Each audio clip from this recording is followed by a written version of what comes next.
পেছালো খালেদা জিয়ার লন্ডন যাত্রা। কাতারের ব্যবস্থাপনায় জার্মানি থেকে আসছে এয়ার অ্যাম্বুলেন্স। দেশে ফিরেই শাশুড়িকে দেখতে পেলেন ডাক্তার জোবায়দা।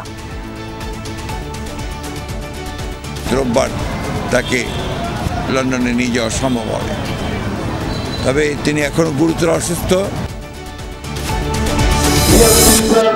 বেগম খালেদা জিয়া আল্লাহ তাআলা তার সুস্থতার জন্য আল্লাহ তাআলা নেখায় বাড়ায় দিন। ওম নমঃ ভগবতে বাসুদেবায় নমঃ।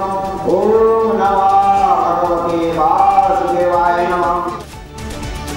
বাদ-জুমা দেশ জুড়ে খালেদা জিয়ার রোগ মুক্তির জন্য দোয়ার প্রার্থনা। ফ্যাসিবাদী আমলে চিকিৎসার অভাবেই তিনি অসুস্থ হন বললেন মির্জা ফখরুল। দীর্ঘ 6 বছর তাকে কারারুদ্ধ করে রাখা হয়েছে। সেইখান থেকেই তার এই রোগের সূচনা হয়।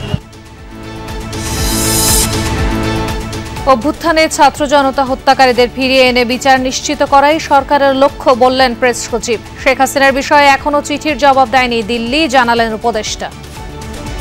শেখ হাসিনার ব্যাপারে বিষয়টা হচ্ছে যে আমরা তো চেয়েছি, কিন্তু আমরা ইতিবাচক কোনো সাড়া এখন পর্যন্ত পাইনি। চট্টগ্রামে ইসলামী সমমনা 8 দলের বিভাগীয় সমাবেশ। বিগত আওয়ামী লীগ সরকারের সমালোচনা, বৈষম্যহীন সমাজ প্রতিষ্ঠার আহ্বান জামায়াত আমিরের। রাজধানীর অনেক ভবন ঝুঁকিপূর্ণ, পেছনে দায় আছে রাজুকেরও বললেন সংস্থাটির চেয়ারম্যান। নকশা মেনে বাড়ি বানানোর আহ্বান।